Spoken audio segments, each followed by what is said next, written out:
Livro de Atos, capítulo 13, versículo 2, vai dizer assim: E servindo eles ao Senhor e jejuando, disse o Espírito Santo: Apartai-me a Barnabé e a Saulo para a obra a que os tenho chamado. Atos 13 e 2.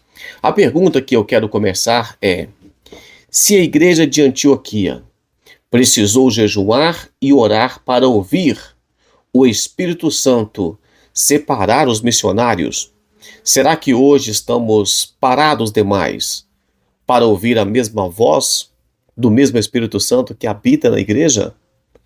Será que nós estamos orando também e pedindo a Deus para enviar pessoas, para escolher pessoas? Será que nós escolhemos pessoas por alguma afinidade? Ou é o Espírito Santo que escolhe os nossos pastores, os nossos presbíteros, diáconos, evangelistas, cooperadores? E é sobre isso que vamos falar nessa primeira lição. Está aí na sua tela, lição 1, o chamado para os gentios. Essa lição parece simples, mas no decorrer dessa lição vamos perceber algumas coisas. Por exemplo, nós sempre dizemos que Jesus Cristo veio para os judeus, mas os judeus não quis, então ele sobrou para a igreja, tipo isso. É errado dizer isso? Olha, do ponto de vista de alguns versículos, não. O versículo está escrito lá para que se entenda dessa forma. Mas é preciso ter uma mente mais aberta, mais ampla, e entender que o plano de Deus nunca foi salvar só um povo, sempre foi salvar, restaurar a humanidade inteira. É a semente. É claro que nós precisamos, inclusive você que acompanhou comigo a lição passada, homens nos quais o mundo não era digno, e nós vimos começando por Abraão, Isaque, Jacó, todos eles, a promessa de Deus é: em ti será bendita todas as nações ou famílias da terra. Então, o propósito de Deus sempre foi isso. A igreja passa a surgir quando? É importante lembrar também das 70 semanas de Daniel, a 79ª semana, quando nós acreditamos que interrompeu a contagem, entra-se o período da igreja, o período da graça com a igreja, os gentios, e nós somos sim, de fato, aquele ramo que foi enxertado. Mas nós precisamos de entender uma coisa: Deus não trabalhou de improviso. Deus não fez um puxadinho no plano dele. O plano de Deus foi sempre o que está acontecendo hoje. Então Deus sempre esteve agindo na história. Deus sempre esteve interferindo na história. E eu acredito que Deus ainda continua com as suas mãos, que é forte, poderosa, agindo a nosso favor. Eu já li o texto áureo, então vamos pular ele e vamos para a verdade prática que diz assim: quando a igreja ouve o Espírito, o evangelho avança e vidas são alcançadas para a glória de Deus. Aqui nós já vemos o comentarista enfatizando a necessidade de ouvir o Espírito Santo. Como Jesus Cristo disse para a igreja do Apocalipse: quem tem ouvidos, ouça o que o Espírito diz à igreja. Eu vou ler para você aqui a leitura bíblica em classe. Está em Atos 13, do capítulo 1 ao capítulo 12. Na igreja que estava em Antioquia, havia alguns profetas e doutores, a saber, Barnabé e Simeão, chamado Níger, e Lúcio Cireneu, e Manaém, que fora criado com Herodes, o tetrarca, e Saulo.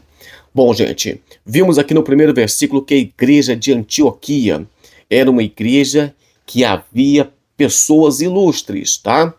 Temos aqui Barnabé, aqui cita doutores, doutores, o próprio apóstolo Paulo, que estava também nessa igreja de Antioquia.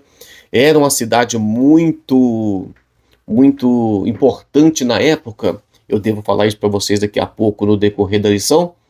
Mas é importante lembrar que Antioquia da Síria era a terceira maior cidade do Império Romano. Era um centro cultural e comercial que servia como ponte estratégica para as nações, tá? Era um centro cultural. As nações tinham um grande comércio ali. Era uma cidade muito importante. E já vimos também que o evangelho, que tudo aconteceu na hora certinha. Já falei isso para você aqui em lições passadas. Jesus Cristo veio na hora certa. A questão de Roma, a questão do idioma grego, tudo na hora certa. Deus trabalha na hora certinha. Então vimos aqui a importância da igreja de Antioquia. 2. E servindo eles ao Senhor, e jejuando, disse o Espírito Santo: apartai-me Barnabé e a Saulo, para a obra que os tenho chamado. O Espírito Santo, que é Deus, falou diretamente: aparta eles, separa eles. O Barnabé e Saulo, eu tenho uma obra para eles. Eles não vão ficar aí servindo a igreja de Antioquia. Eles têm uma obra especial, uma obra separada, uma obra que Deus escolheu para eles. É importante observar esse tipo de coisa. 3. Então, jejuando e orando, e pondo sobre ele as mãos, os despediram. Pessoal, depois que Deus falou, aqui a gente observa aqui, ó, o Espírito Santo falou. A Bíblia diz que lá havia profetas e haviam mestres. Igreja precisa de ter profecia e precisa de ter também ensinadores, professores. Igreja que só tem profeta, ela fica deficiente da palavra. Igreja que só tem palavra, ela fica muito formalista. Então é preciso de que tenha profetas, de que os dons ministeriais e espirituais estejam ativos na igreja, no ministério. Então, depois que Deus falou na boca dos profetas, a igreja jejuou, orou e consagrou. Tá aqui. E pondo sobre eles as mãos, os despediram. Isso é muito importante. 4. Assim estes, enviados pelo Espírito Santo, desceram a Seleucia, e dali navegaram para Chipre, tá? Ilha de Chipre. E chegando a Salamina, anunciavam a palavra de Deus nas sinagogas dos judeus. E tinha também a João como cooperador. Vamos entender a sinagoga aqui. A sinagoga era espalhada pelo mundo da época, tá? Os judeus com várias perseguições e que eles tiveram que deixar as suas terras e exílio e cativeiro. Então, eles colocavam lá as sinagogas, tá? A sinagoga é diferente do templo. O templo, ele ficava em um local específico, mas as sinagogas tinham alguma ordem específicas, a quantidade de pessoas, por exemplo, para montar uma sinagoga e tal. Então, existia sinagoga em vários locais, tá? E o templo ficava, de fato, no local específico dele.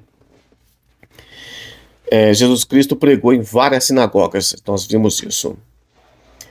E tinha também João como cooperador. E havendo atravessado a ilha de Pafos, acharam um certo judeu, mágico, falso profeta, chamado Bar-Jesus. Olha o detalhe aqui. Ele é judeu, tá? Judeu. Porém, é chamado de mágico, falso profeta, Bar-Jesus, ou filho de Jesus.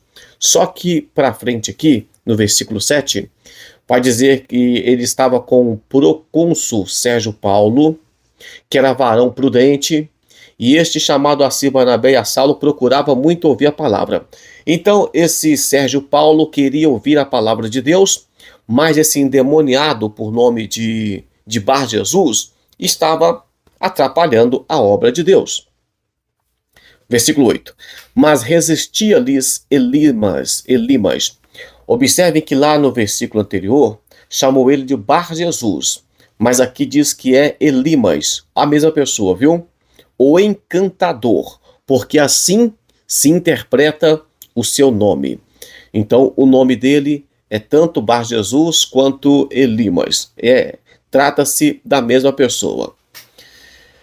Procurando apartar da fé o procônsul. Todavia, Saulo, que também se chama Paulo, aqui, pessoal, é uma coisa muito importante que nós precisamos. Eu sei que a maioria dos crentes, né, dos cristãos, sabem disso, mas é preciso falar o óbvio, né? O óbvio precisa ser dito. O texto aqui é claro. E Saulo, que também se chama Paulo, então é a mesma pessoa, cheio do Espírito Santo, fixando os olhos nele, disse. Então aprendemos duas coisas aqui. Que o Bar Jesus é o mesmo Elimas, que mesmo ele tendo o nome de filho de Jesus, mas aqui o apóstolo Paulo, no versículo 10, chamou ele de filho do diabo. E o versículo está deixando bem claro que o nome do apóstolo Paulo também é Saulo. Saulo que também se chama Paulo, tá? O apóstolo Paulo tem nome romano, ele tinha, né, cidadania romana, mas também ele era da tribo, se não me engano, de Benjamim.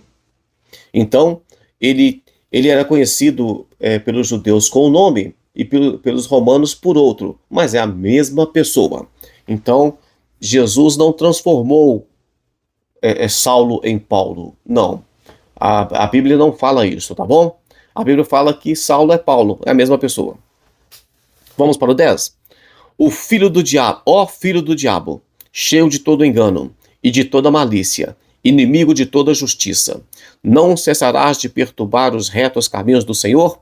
Observem que o apóstolo Paulo aqui e Barnabé, eles não tiveram problemas com pessoas, né, nesse caso aqui, que eram gentios. O problema aqui era exatamente com o judeu. E alguém que tinha nome de Jesus. Era judeu, tinha nome de filho de Jesus. Mesmo assim, o apóstolo Paulo chama filho do diabo. É cheio de engano, é malícia, é inimigo da justiça. Versículo 11. Eis aí, pois, agora contra ti a mão do Senhor, e ficarás cego, sem ver o sol por algum tempo. Você lembrou aqui de quando o apóstolo Paulo encontrou com Jesus no caminho de Damasco, e ele ficou cego também por algum tempo? Ele também perseguia, ele também ele pensava que estava fazendo certo, mas ele perseguia os cristãos, ficou cego. Agora aqui ele está determinando aqui, está, né, lançando uma sentença aqui contra esse homem. Ó, vai ficar cego por um tempo. No mesmo instante, a escuridão e as trevas caíram sobre ele. Sobre ele quem? Sobre o Elimas, sobre o Bar Jesus, sobre o judeu endemoniado. Gente, eu não estava possesso por demônio não, viu? Esse endemoniado aqui é só uma força de expressão que eu usei. E caíram sobre ele, e andando à roda buscava que o guiasse pela mão. Então o procônsul, vendo o que havia acontecido, creu maravilhado na doutrina do Senhor. Ou seja, o fato dele ter ficado cego fez com que Sérgio Paulo cresce mais ainda no evangelho que o apóstolo Paulo pregava. Então nós precisamos de ser corajosos, né?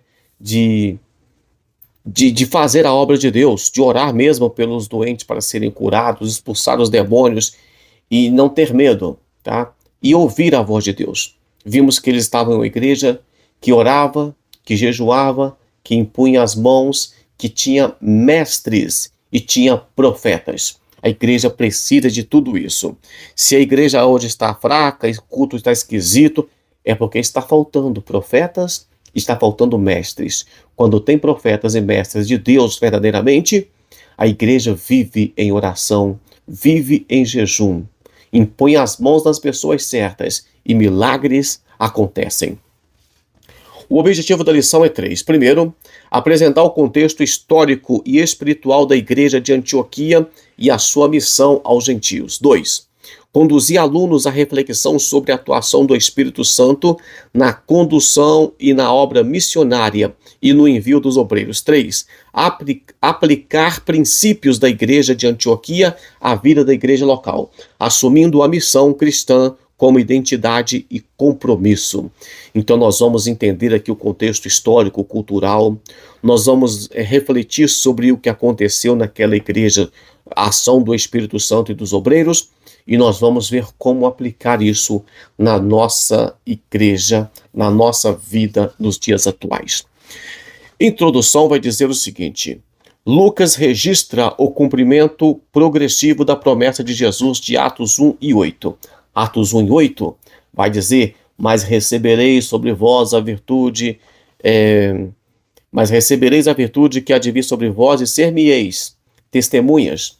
Então aqui, vai falar de Samaria e tal, e até os confins da terra. A profecia começa a ser cumprida aqui, do capítulo 13 ao capítulo 28. É importante lembrar aqui então que o comentarista também já está dizendo: olha, a lição, o livro de Atos foi escrito por Lucas, e ele detalha progressivamente como Deus cumpriu a sua obra. A partir desse ponto, só voltando aqui, Paulo, Bernabé para a evangelização dos gentios. Pronto. A partir desse ponto, o ministério de Paulo torna-se central, e o Espírito é mostrado como verdadeiro condutor da expansão cristã. A missão gentílica nasce, portanto, não como estratégia humana, mas como resposta ao chamado direto do Espírito para alcançar as nações. Pessoal, duas coisas que eu quero enfatizar aqui. A primeira é que o ministério do apóstolo Paulo, a partir do momento em que o Espírito Santo mandou separar ele, tá? O apóstolo Paulo teve rejeição quando ele se converteu, mas agora o Espírito Santo manda separar ele para essa grande obra, e o ministério dele começa a ficar, a centralizar o ministério de Paulo, se organizar aqui. Ele não saiu por conta própria fazendo a obra de Deus. Ele esperou que a igreja o enviasse. O apóstolo Paulo foi enviado pela igreja de Antioquia por ordem do Espírito Santo de Deus. Isso é muito forte e eu espero que você esteja entendendo isso aí e imaginando a situação. Porque as pessoas pensam que o apóstolo Paulo era um rebelde. Eu era perseguidor, mas agora eu mudei de lado. Não foi assim que funcionou. Ele ficou um tempo com o apóstolo Pedro, ele passou um tempo com a igreja, ele ficou mais de uma década tentando entender o que ele já conhecia com o evangelho de Jesus Cristo. Então, não foi assim, aceitou Jesus ontem e hoje já sai falando que é profeta. Não foi assim que aconteceu. E vemos aqui que a missão gentílica nasceu, portanto, não como estratégia humana. Embora foi a igreja de Antioquia que enviou os missionários, nós precisamos de entender que isso já estava no coração de Deus. Não foi um projeto humano, foi Deus que já tinha preparado esse ministério para alcançar todas as nações da terra. Mas é importante lembrar também que a obra, o foco aqui, não é na igreja de Antioquia, é a igreja que envia. Tá? O papel da igreja é enviar. Não é também dos apóstolos. Os apóstolos tiveram que ir. Mestres, profetas. Mas é importante lembrar que o livro de Atos ele pode muito bem ser chamado de, em vez de Atos dos Apóstolos, Atos do Espírito Santo, porque é o Espírito Santo que operava no tempo dos apóstolos e é o Espírito Santo que continua operando nos dias atuais. Palavra-chave: gentios. Vamos entrar agora no primeiro tópico da nossa lição, que vai falar aqui da importância da missão gentílica. Pessoal, já falei um pouquinho sobre a igreja de Antioquia, que ela era a terceira maior cidade do Império Romano, foi fundado por Seleuco Nicanor em 300 anos antes de Cristo, e é importante então lembrar que a igreja missionária, ela não surgiu de uma comunidade muito pobre, muito carente. Ela surgiu de uma igreja próspera. Ela surgiu de um lugar grande. E ela surgiu de um local onde tinha poder de Deus, no caso profecia, e tinha também ensinamento da palavra de Deus. Então, é importante lembrar que às vezes nós ficamos pregando aí aquele evangelho de miséria, dizendo que Deus vai te usar porque você está simples e tal. A palavra de Deus não vai dizer que Deus vai usar só porque você é simples. Aqui Deus usou uma cidade grande, uma igreja bem capacitada. Deus separou, o Espírito Santo separou. Eu quero Paulo, eu quero Barnabé. Ele escolheu os melhores. Esse papo de que Deus vai usar despreparado, isso não existe. O apóstolo Paulo ficou, se não me engano, 12 ou 14 anos se preparando para essa obra. Fora que ele já era um doutor da lei, já era filósofo e falava vários idiomas. Vamos continuar aqui. Deus escolheu Antioquia. Então, Deus escolheu uma cidade que tinha condições de cumprir essa missão. Não é que Deus estava desfazendo da outra, não. É porque Deus preparou tudo para esse momento. 2. Vemos aqui também que os profetas e doutores servindo ao Senhor. Pessoal, só lembrando aqui, eu já falei em lições anteriores, foi aqui na Antioquia que pela primeira vez a igreja, tá? Os cristãos foram chamados de fato de cristãos, tá bom? É importante lembrar desse registro. Vamos então para o ponto 2 aí. Profetas e doutores servindo ao Senhor. Já falei aqui, tá? Então só para dar não é coisa da minha cabeça, está na lição. Igreja precisa de ter ministérios. Ministério de profecia, ministério de ensino. A igreja precisa de ser completa. Esse negócio de que a igreja só tem obra de, sei lá, só louvor. O forte da igreja é só louvor. Não, o forte da igreja é só pregação. Não, a igreja é forte em ensinar. A igreja precisa de ter ministérios, variedade de operações pelo mesmo Espírito. Vai dizer aqui que são os pilares da igreja, tá? Profecia e ensino. Os profetas exortam mediante inspiração divina. Então Deus coloca no coração, na mente, ou fala no ouvido do profeta. E o profeta fala aquilo que ele ouviu. Só que depois que ele fala, a igreja vai julgar. É isso que aconteceu. Deus mandou, separa Barnabé e Paulo. O que a igreja fez? Foi jejuar e orar. Olha para você ver. Deus mandou, vamos fazer, mas vamos conferir se foi Deus mesmo que mandou. Isso é importante. Os mestres instruíam com base nas escrituras e tradições dos ensinos de Jesus. Eu até diria que os mestres são aqueles que regulamentam para saber se a profecia ela é de Deus ou não. Porque eles vão analisar o que foi falado à luz da palavra de Deus. Então, só para entender aqui, profeta precisa de ler Bíblia. Porque o que nós vemos hoje é profeta que não quer ser questionado. É profeta que fala o que quer, o que vem à boca, que profetiza de acordo com o coração deles. E quando alguém questiona, eles falam que a igreja está em pecado e sai da igreja. Então, é preciso de que o profeta conheça a palavra. Mas a profecia, ela é julgada. E eu nem vou entrar nesse detalhe aqui agora, porque não estamos falando sobre dons. Tá bom? É oração, jejum e o Espírito falou. Se tiver oração, se tiver jejum, Deus fala. Deus fala até sem oração jejum, tá? Não é porque ele fala em lugar desorganizado, é porque ele quer falar, então ele vai falar. Ele fala porque ele é fiel com a palavra dele, que se formos infiel, ele permanece fiel. Porém, quando você está na oração, no jejum, Deus fala de maneira especial. Deus trabalha de uma forma diferente em nossas vidas. Como prova de que o Espírito Santo estava falando aqui, na última parte de amarelo aí na sua tela, circulei para você. Centrada em Deus, é apta a discernir o propósito do Espírito Santo para além das necessidades locais.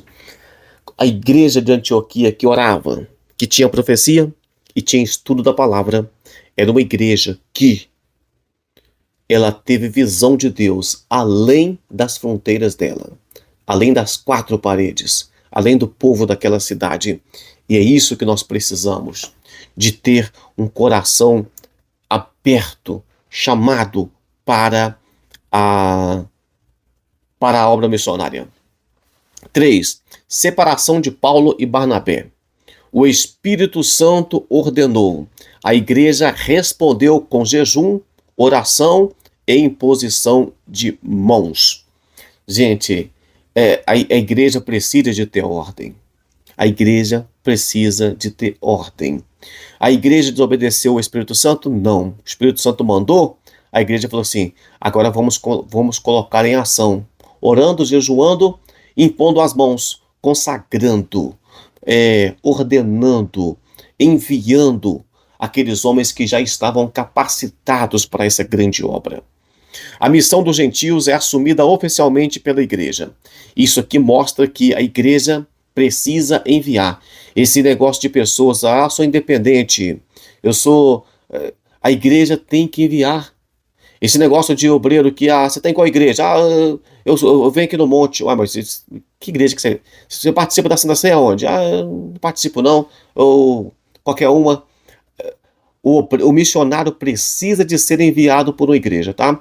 Eu não estou colocando igreja acima do Espírito Santo, mas estou dizendo que Deus deixou a igreja. A igreja composta por profetas e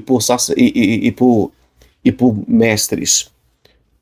Sem falar no dom de cura, dom de variedade de língua, de operação de maravilhas, todos os dons espirituais, mas principalmente profecia e ensino da palavra. O envio deve ser sempre acompanhado de intercessão, consagração e dependência do Espírito.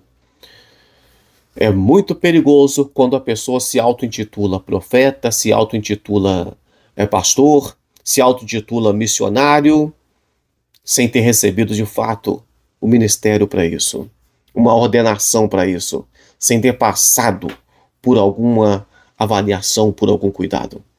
Sinopse 1. Em Antioquia, o Espírito inaugura a missão cristã entre os gentios.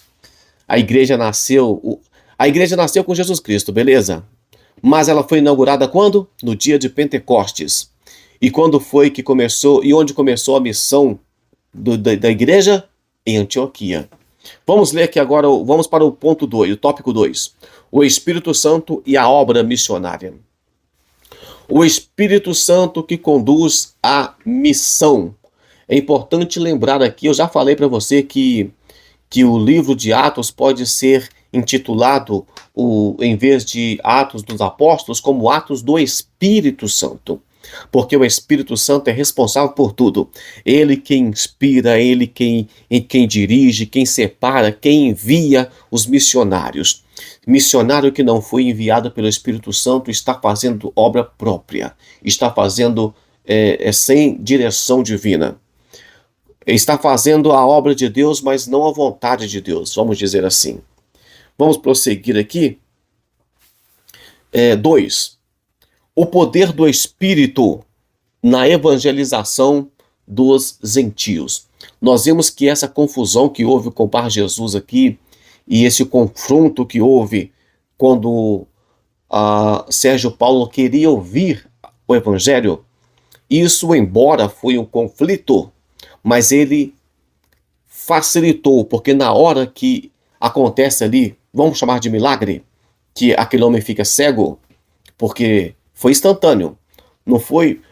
A cura divina, às vezes, ela acontece e a pessoa só percebe depois, porque é uma cura que acontece assim, vai curando, né? Como nós vimos, por exemplo, no caso do profeta, que Deus mandou ele voltar lá e profetizar mais 15 anos de vida, e ele disse: olha, faz uma pasta de figo e coloca nas suas feridas. Então, Deus estava curando aquela ferida, ela ia recuperar com o tempo. Mas o milagre, ele é instantâneo. Aquele homem ficou cego instantaneamente. Ele não ficou cego a partir dali, foi perdendo a visão gradualmente. Não. Ele ficou cego de imediato. Foi uma maravilha, foi tipo assim, um milagre que aconteceu. Né? Milagre invertido, mas foi. E então isso fez, né, que os apóstolos, que eram também mestres, mas aqui, cheio do Espírito Santo, cheio de discernimento, eles determinaram, né, lançaram essa palavra sobre Elimas, sobre o Bar Jesus, que é a mesma pessoa, e ele ficou cego na hora, e isso fez com que o evangelho fosse chancelado, confirmado como poder de Deus, e não apenas como palavras de homem. O batismo no Espírito Santo lhe deu poder para testemunhar a Cristo, a eficácia da mensagem. Então, se tratando de uma revista de uma igreja pentecostal clássica, Assembleia de Deus, vai sempre enfatizar a questão do batismo com o Espírito Santo para capacitar o crente, obreiros que são cheios do Espírito Santo. Vamos para a parte 3 aí. A parte 3, temos a clara intervenção do Espírito Santo de Deus, tá? O 3 vai dizer assim: a evidência da ação missionária do Espírito. A evidência da ação missionária do Espírito. Porque quem foi lá fazer essa missão? Quais foram os missionários? Nós citamos aqui os principais, Barnabé e Paulo, né? Tinha também outros, mas, né, cooperadores, que vai dizer aqui, João, mas a ação é do Espírito Santo. Se o Espírito Santo não fosse com eles, nada teria dado certo. Intervenção do Espírito Santo. Conforme vimos o confronto ali entre Paulo e Elimas, tá? Uma demonstração de que a luz do Evangelho prevalece sobre as trevas. Quando aquele homem fica cego, Deus estava mostrando que ele estava de fato cego espiritualmente. Agora ficou cego também fisicamente. Às vezes Deus curava um cego para mostrar que ele veio para abrir a visão, para dar visão aos cegos. Então, Jesus Cristo fazia milagres para mostrar também a sua missão. Aquela demonstração de que Elimas ficou cego é porque ele era um falso profeta, ele era um encantador, ele era um perturbado, ele parecia ser alguma pessoa ilustre, mas ele de fato era cego espiritualmente e ficou cego fisicamente. Cuidado, viu? Porque às vezes a pessoa está sofrendo com algum tipo de enfermidade, de problema, mas aquilo é o que espiritualmente ela é, de fato. Não vamos entrar em questão de doenças psicossomáticas nesse momento. Nenhum nível social está além do alcance de Deus. Vimos que a igreja de Antioquia tinha pessoas, a gente chama de grandes, né? Pessoas assim, bem relacionadas, prósperas, autoridades. Aqui vimos também o evangelho alcançando também essa pessoa aqui, que era uma pessoa que representava o governo. O evangelho pode chegar a qualquer pessoa. O evangelho chega, sim, ao morador de rua, o evangelho chega ao órfão, chega às viúvas, mas ele chega também a juízes, a presidentes, a reis, governadores. Ele alcança todas as pessoas. Sinopse 2. O Espírito Santo conduz e sustenta a expansão missionária da igreja, tá? Tudo é o Espírito Santo. 3. A igreja como agência missionária. Vimos essa questão da igreja como agência missionária aqui e precisamos, né, destacar mais uma vez uma igreja que ora, que jejua, que tem discernimento, que tem direção divina. É uma igreja parecida com a igreja de Antioquia. Lá no Apocalipse também temos 7 igrejas, né?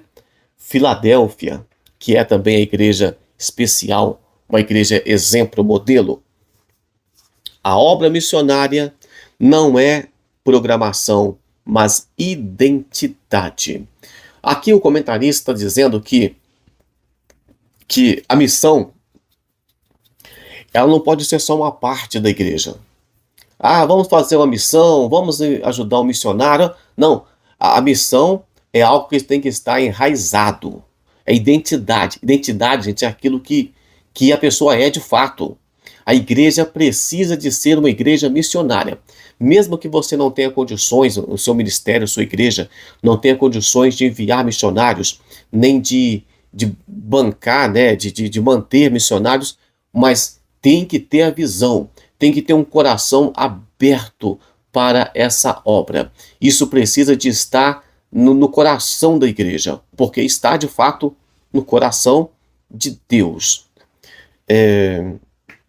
Vemos aqui a questão aqui, ó, uma igreja que tem discernimento, uma igreja que vai sustentar aqueles que eles enviam. Vamos ver o ciclo do envio.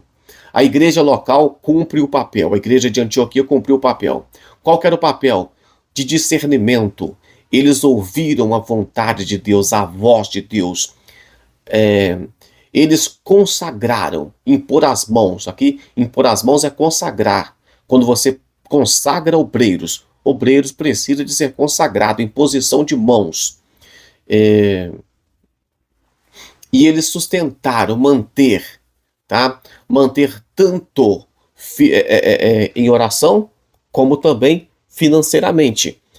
Precisa de ter ajuda financeira para fazer a obra de Deus. Vemos então que, vamos adiantar aqui, 2. Uma igreja que envia sustenta os seus missionários. Já falei aqui, né? Vamos só adiantar aqui. A igreja participa ativamente do envio, não retém os seus melhores membros, seus melhores servos. Já falei aqui, vou repetir mais uma vez, eles pegaram o que eles tinham de melhor. Apóstolo Paulo, Barnabé. Eles podiam ter ficado, não, vamos mandar um outro aí que não é muito responsável, que a gente não precisa dele. Mas não, na hora de você mandar um missionário, manda o melhor que você tem. Se você é presidente de ministério, né, ou sei lá, um pastor regional que for, você tem que mandar o melhor. Você não pega aquele pior que está dando problema na sua igreja e manda ele para algum ministério para ele ir arrumar problema lá também, não. Isso aí você tem que resolver o problema dele com o ministério e com ele mesmo e com Deus. Mas na hora de enviar alguém para uma igreja, você pega aquele que é melhor. Porque é assim que o Espírito Santo faz. O Espírito Santo não escolhe o pior para fazer a obra dele, não. Cada igreja local é chamada a tornar-se base de operação para o Evangelho e alcançar os povos e alcançar cultura. Né? Digamos que a igreja é um quartel-general, é o local onde começa a dispensar, né, os ministros, os guerreiros que vai na frente da batalha. 3. Uma igreja que cumpre a grande comissão. Jesus Cristo já tinha dado ordem em Mateus 28, versículo 19, 20, dizendo que era para ir pregar, que era para fazer discípulos, que era para alcançar as nações. Então aqui, essa igreja está cumprindo sim o que o Espírito Santo tinha terminado de falar, mas Jesus Cristo já havia falado muito antes. Por isso eu disse que a igreja, ela não começou no Pentecostes, ela começou com Jesus. Ela só foi inaugurada no Pentecostes. Inauguração é uma coisa, fundação é outra. O Espírito Santo continua chamando homens e mulheres para a obra, e cabe à igreja atender o chamado. Prontidão, oração, recursos financeiros, né, e de ensino teológico, e disposição para ir. Sinopse 3, a igreja responde ao chamado do Espírito Santo, do Espírito, enviando e sustentando missionários. Para concluir, a missão da igreja entre os gentios começa com a oração, jejum e sensibilidade à voz do Espírito Santo. Você não faz a obra para aparecer. Você se humilha diante de Deus, como eles fizeram aqui, então a obra começou a acontecer.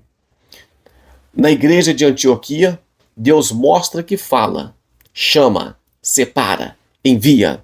A igreja responde, intercede e sustenta. Vamos lá? O Espírito Santo fala, ele chama, ele separa e ele envia. E a igreja? A igreja responde ao chamado, ela intercede por aqueles que são enviados e ela sustenta aqueles que o Espírito Santo enviou. Estamos dispostos a ouvir, a obedecer e a participar da missão que ainda está em andamento? Não terminou. Nós temos que continuar pregando o Evangelho de Jesus Cristo. Pessoal, está aí na sua tela 3 perguntas. Na próxima vai aparecer mais 2. Eu vou ficando por aqui, tá? Mudando de tela. Pode tirar um print. Isto aí. 5 perguntas com respostas. Deus abençoe fortemente sua vida. Um forte abraço e até mais.